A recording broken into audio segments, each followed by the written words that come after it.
Today, I want to talk about the financial disclosure process in a divorce case, whether that case is mediated or litigated or arbitrated or private judged, whatever the case. The disclosure process remains fairly similar between all those different ways to resolve the situation. So, what are financial disclosures? Well, really, it's the obligation of both parties to essentially marshal the community property estate and the separate property estate, just giving all of the information about everything that you may own or think you may own, whether that's from your separate property before the marriage, the property that was acquired during the marriage, any property acquired after the marriage. It's essentially everything that you have to put together and give to the other party. And the other party has to do exactly the same thing. Now, in mediation, sometimes we'll do this together.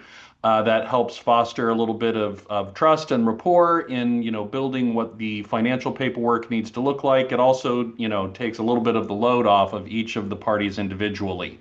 That may not be possible in any of the other resolution methods, certainly not in an adversarial litigated case, but sometimes in private judging and sometimes in arbitration, you can do that as well. It just kind of makes it a little bit easier. So, why do we need to do the disclosures? Well, the court requires them. That's the easy answer, right? The court has to see that the parties have exchanged all of the financial information, and there's two steps to that. The first is the preliminary step, so right at the beginning. The court needs to see a little piece of paper in the file called the FL 141. The form is called the Declaration Regarding Service of Declaration of Disclosure.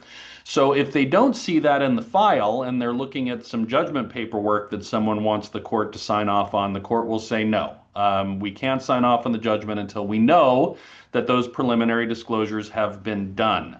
So the reason for that is really pretty logical. The court just wants to make sure that no one's pulling the wool over the other person's eyes with regard to the assets that are being divided in the judgment, and wants to make sure that the entire process is 100% transparent on the property division side. And that makes some sense.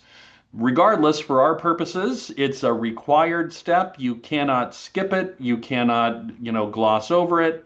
It must be done before the court can enter judgment. Now, there's some things about mediation and some of the more voluntary, negotiated situations that may kind of change the tenor a little bit of the disclosure process. But regardless, the piece of paper, the FL 141, needs to be on file with the court before the court can enter a judgment. So that's why we need to do disclosures. So the next question is when? When do we do financial disclosures? We do them as early in the case as possible. So the family code sets up some timelines. Once someone files and serves the petition, the petitioner is going to have 60 days to get their initial preliminary disclosures done. After the responding party files their response, and again, that doesn't happen in every case, but we're a little beyond what we're talking about today when we're talking about petition versus response. But the respondent will have 60 days after the response is filed to do their preliminary declaration of disclosure.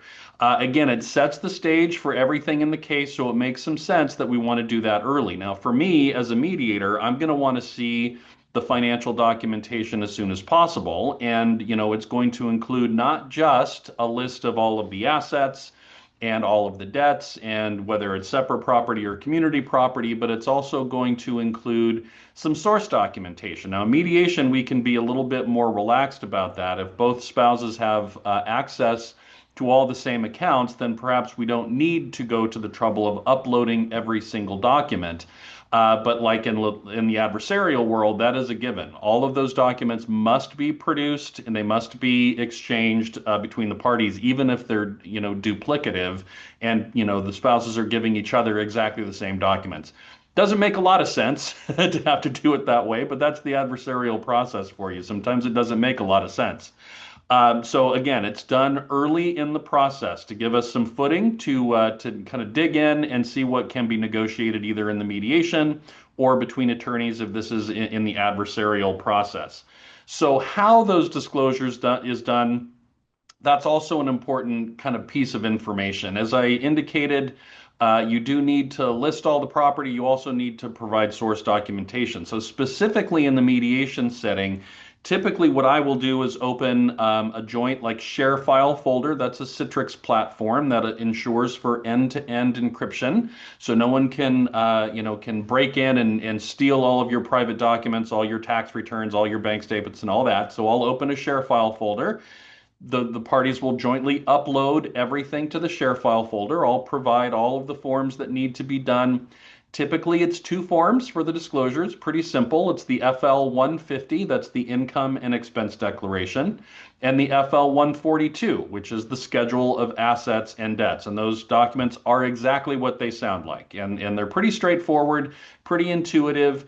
If there's any assistance that anyone needs, of course, as the mediator, I'm happy to step in and help give some guidance. But typically, it's a pretty straightforward process. So those documents get filled out, those get uploaded in my mediation world into our share file folder, and then we'll just have a discussion between the parties and me about who needs to see what. If there are any questions about what's been disclosed, and if there are not, then we just move directly into the mediation proper and start talking about, okay, well, now that we have all these disclosures, let's start talking about how we're going to divide up the property, how we're going to deal with, retirement, what are we going to do with the house, things like that. But at least we'll be in possession of all of the operative information and the important financial documents that anyone may need to take a look at. So that's kind of a thumbnail, 50,000-foot perspective on the financial disclosure process. Again, it's required. There's no way out of it. It is also very, very tedious and not very much fun.